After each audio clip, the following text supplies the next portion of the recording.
Right, hello everybody. You're wondering what's he getting up to this time. Right, piston liner. It's out of a big, I presume it's a John Deere tractor.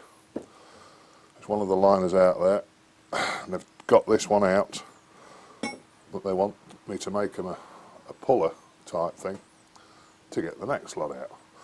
So they've already had a go at doing it themselves, if you can see there, but their lathe isn't really big enough to do it. Just run a file on that, haven't we? So they've asked me if I can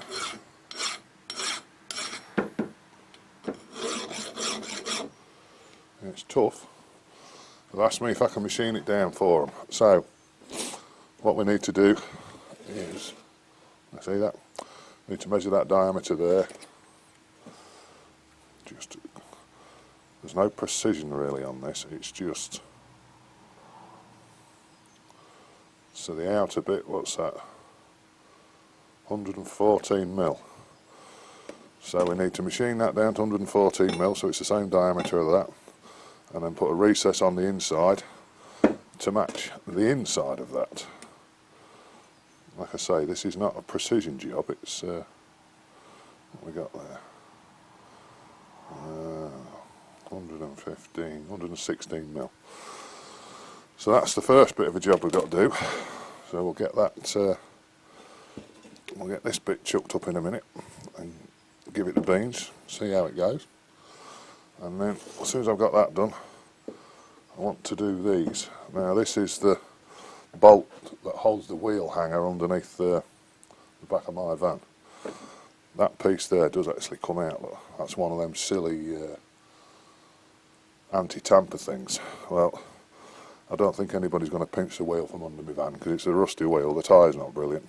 But we do need to have a spare wheel in the van because with me being a plumber and doing oil boilers, all my jobs are out in the sticks, and you can guarantee if I'm going to get a puncture, it's going to be in the middle of nowhere. It's going to be pissing down with rain or snowing or whatever. So what I want to do is make two more of these because there's two that hold it on, but I want to make it an extra 30 mil longer with the hex bit so that it sticks out well enough underneath the van, so I'm not, you know, pissing about trying to get it off. I've just took that one off the van and the van's on the driveway, and that was a bit of a pain getting that out. So that's what we're going to do. I was going to say, on the second video I did making this, I mistakenly said that it was a chap called Derek who came up with a good idea about making this plug. Sorry Derek, you must have been wondering what the hell I was on about. I bet you was thinking to yourself, well, I never said anything. But it wasn't Derek, it was a chap called Bob Astle. So I got the names wrong. So thanks Bob, get there in the end, mate. And then on the last video I put out, which one was that one? There was a guy who commented that he had some to make very shortly. I'm just trying to think who it was. Shut up. Max Grant. And he said he'd been keeping some large cat bolts, I presume he means bolts off a cat machine or whatever, to make them with. And I said to him on the video, don't start yet, Max, until I do another video, because I come up with a much better way of doing it. So, what I should have done, when I got it all finished and I put it in the mill, I had about 5 thou run out down the bottom. Now, some of that's in the collets because the collets don't actually run perfectly true, as we all know. But the way I should have made this in the beginning, and this is how I would suggest you make one if you want to do one, is the first piece of steel you start with, get that chucked up in the lathe, face the end, drill it, bore it, counter bore it and tap it. And then once you've got all that done, you're happy with that, take it out, don't do anything else to it, and then when you put another piece of steel in, so imagine this is the bit we're going to use, obviously it would be square there, wouldn't it? Machine the plug, you know, your counter bore, your thread and everything else, while it's and leave it in the lathe, and then screw this piece on that you'll have already done, yeah? I hope you're following what I'm saying here. And then screw that piece onto the plug, and then what I did, I put piece of, I put high-speed steel cutter in, and I took the, you know, really, really light cuts across the end when it was in the lathe to face that end and true it up. And then I drilled it, I put a small centre in it, and then I put it between centres. Before I faced the end of this up though, when it was in the lathe, what I did, I put my DTI gauge on the end of it to see how much run out there was. And when I'd faced it, drilled it and put the centre in, I put the gauge on again, and I had the same, so I knew nothing had moved when I cleaned the end up. And of course then the whole lot's between centres, isn't it? Well, this is in a centre, this part is still in the lathe chuck, it's still running true, and then all I did, I run down this outside here. If you remember, this was originally 20mm, it's now 19, because I recut this and this to make it run true. When I put it in the mill now, I'm getting somewhere 1,500 to 3,000 run out, depending on how it goes in the collet. You know, because you could put it in the collet 5 times, tighten it up, and you get a slightly different reading each time. But that's just how it is with them collets, I'm afraid. But that's the way I would make another one. Don't mess about doing it between centres like I did, because there's no need. I don't know why I didn't think of doing it like that before, but anyway, you live and learn, don't you? Right, oh no, we've got one more thing. I've got this come through the post from, I got a message from Bob. Oh God, I can't remember Bob's second name. Bob is the guy that does all the DTI gauges on, if you watch Double Boost you'll know exactly who I mean. He's a lovely bloke, Bob. He's sent me some DTI gauges in the past. Now I have a feeling that this, you'd say that's another DTI, wouldn't you? So anyway, we'll have a look. And then, but he told me not to open it. Well, he told me to open it, but open it on camera. So that's what, Bob Dixon, that's his name. He's a lovely guy, Bob. Yeah, that's not a DTI, is it? What have we got in here? Oh, a little note. Oh, looks like Christmas has come early. Right, where's my rubbish box? So,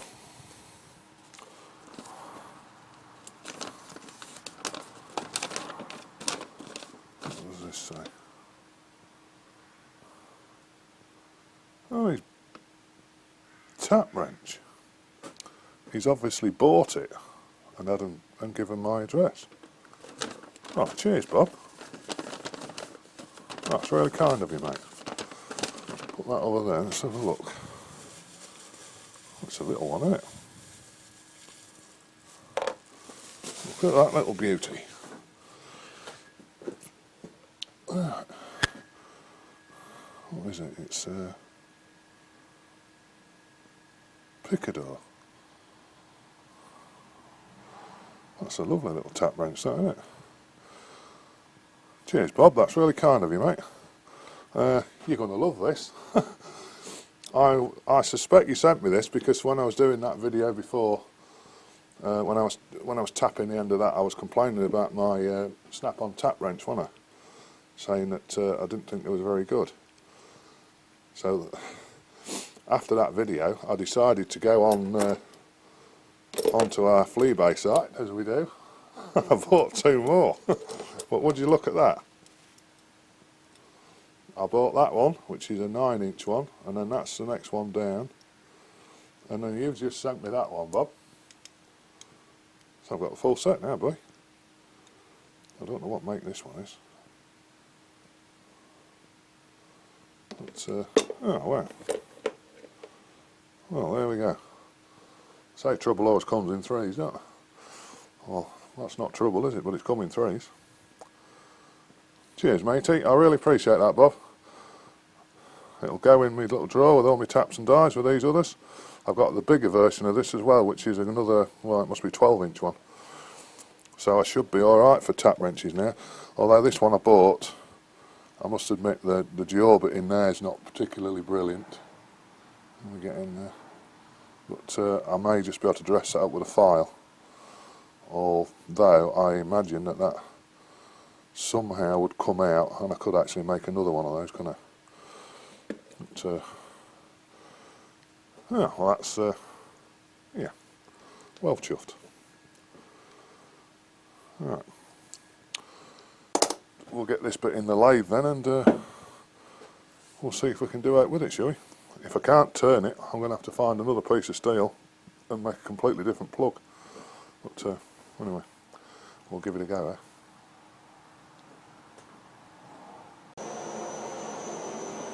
Right, we're set up. I'm just going to run it fairly conservatively first. What should we go for? Let's have a feed of about 6. Oh, that's 6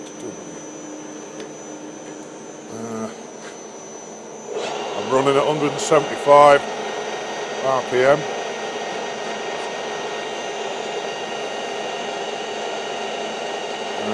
Just set the cross feed dial. That's a 2mm cut. Let's see what that does.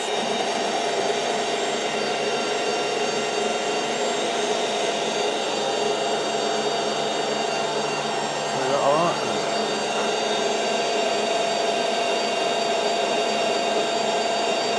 Well, it's chipping it really well, and those chips are bloody red hot.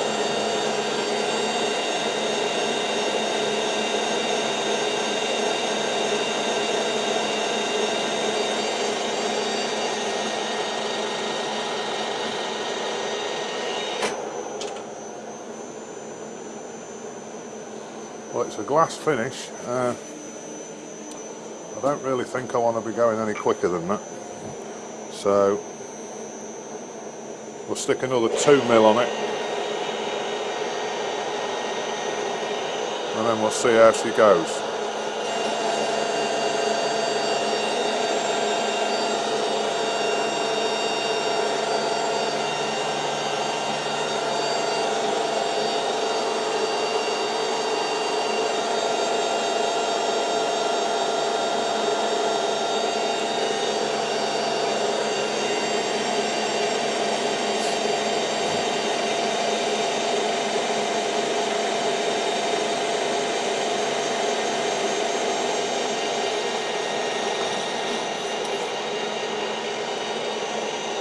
Right, well I think we're going to be able to turn it, aren't we, at that? So I'm going to get some measurements and get it turned down a bit further, to a bit closer to where we need to be, and then bring it back. It's proving to be a bit of a little monkey, this is. Got interrupted cut now. Anyway, we're nearly there at the diameter, what, about 1.5 mil off it, something like that. And then once we've got that done, we've got to just take a bit off the OD.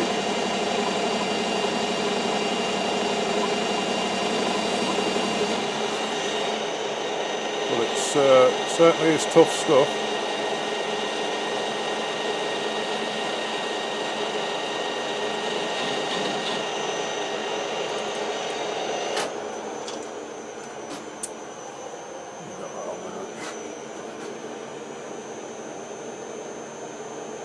So I want this to finish at about 115mm. 115.5 there. Not the best way in the world to measure it, but yeah, wants 0.5 mil off it.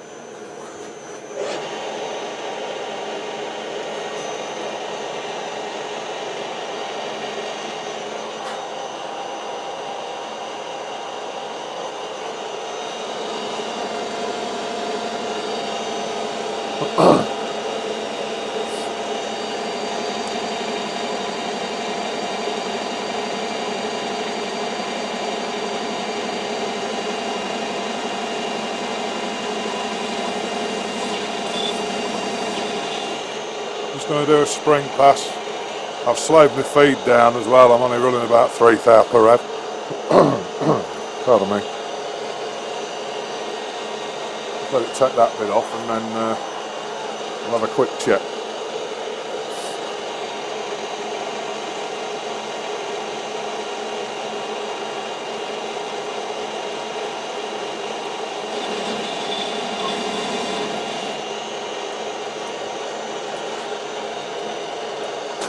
Now 115 mil should give us a little bit of clearance as well.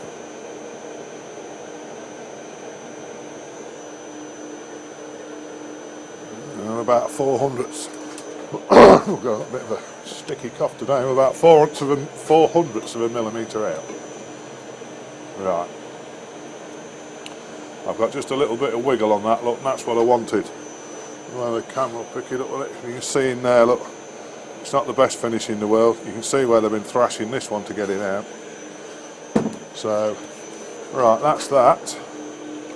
So we've got the OD now, which we want 121.5, I think it was.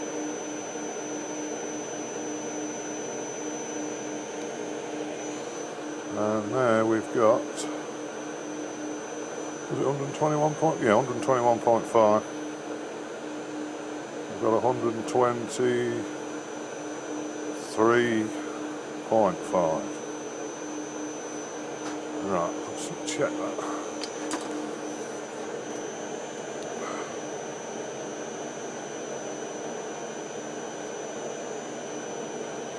Hate using these bloody very nears for stuff like this. Well, that's why we're struggling. We've got a burr there. Right. So, well, we can take at least a millimetre off as a clean-up pass, can't we? And then we'll have a proper measure. Then LS8W will up the feed to 4 thou per rev. See all the stuff on the floor here. It's been spraying all over this stuff, though.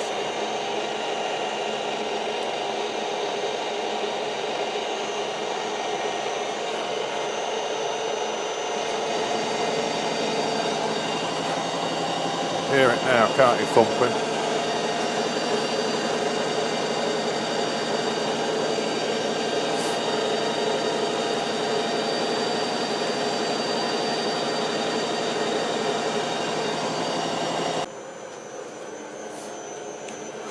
We now only need about 0.9.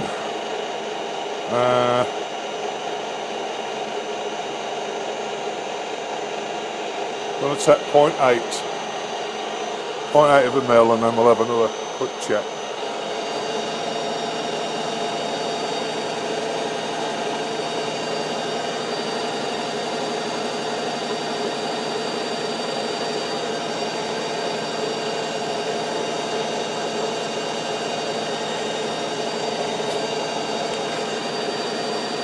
I think before I do the bolts from my van, I'll have to have a bit of a clean up in here. There's bloody chips everywhere.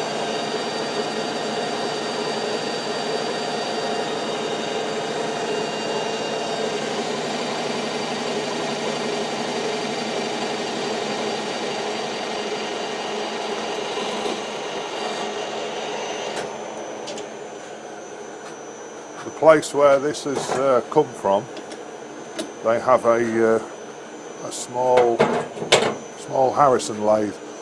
I can see why they struggled a bit with it, to be honest.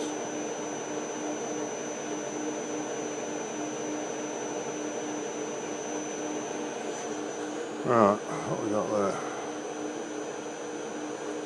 Got 121.6. I'm just going to run that again at the same setting, and I think that will do us. See alright? Anyway.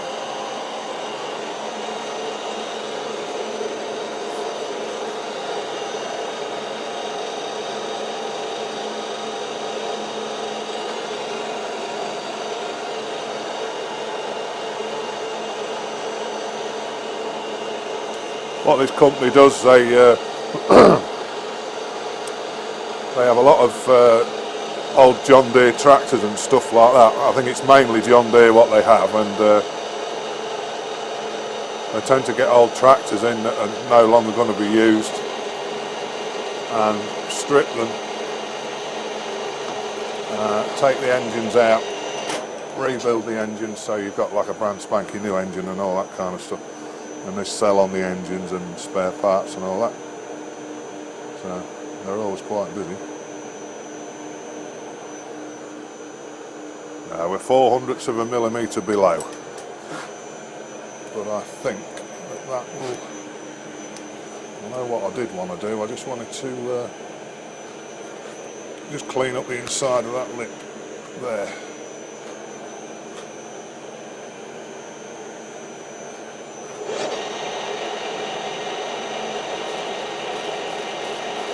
Let's see if I can gently touch the face. Like that.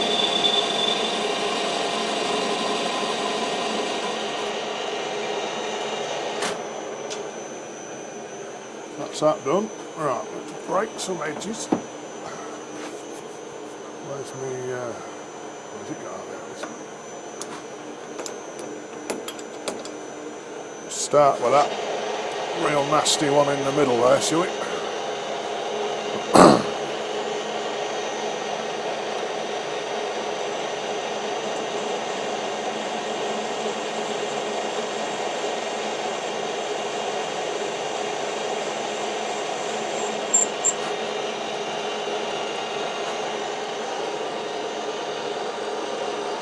My chamfering tool, look, it's I bought 2 of the cheap Chinese small lathe tool holders.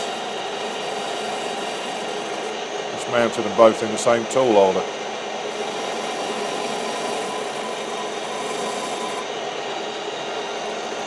The back side up.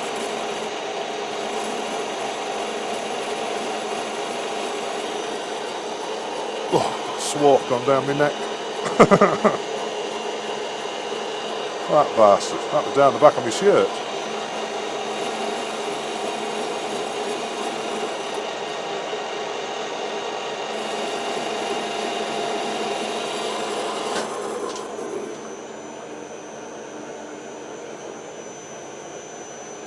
Well, I think, boys, that will do it. No sharp bits anywhere. I think I might just speed things up a little bit, just run a bit of emery cloth around the job.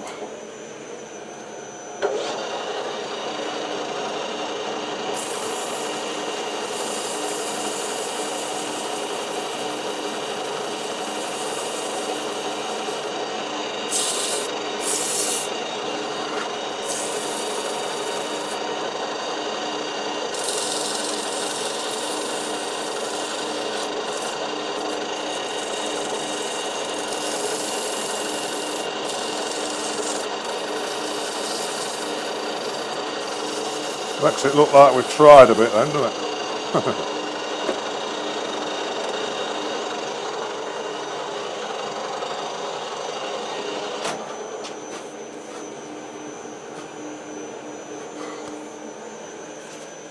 So now, take that tool out before I dig the back of my hand on it. That should go on there. That's the job. That'll do them.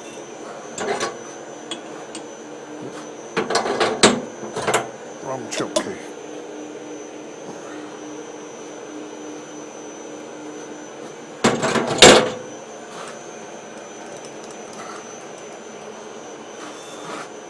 Let's just bring you back a little bit, shall we?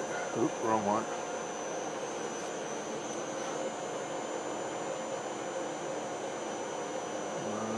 Focus there. Right. So what they're going to do, look, obviously when they've got the block there, it's going to be the other way up in it, and they're going to sit this at the under the bottom of the block.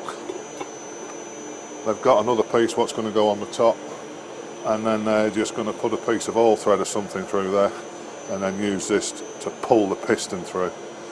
I see Johnny Mills did something like a piston puller on one of his last videos, but I know he made it out of some square plate and some, it was a lot more involved than this, so maybe a different kind of application it was needed for, I don't know. Right chaps, well I'm going to take that to my mate because I know they need it because it's Sunday now. What time are we on? I'm all a bit arse about face because the clocks have changed. So it's Sunday the 27th of October. It's 20 minutes to 11, and they need this at work tomorrow. So we've got just that little bit of play there, look, which is just what I want. I didn't want it too tight because it's so rough inside. So I'll take that to my mate, and then I'm going to have a bit of a clean up, and then I'm going to find some steel to make those screws for my for the back end of my van, and then we'll be back on the lathe doing that. So we'll be back in a short while.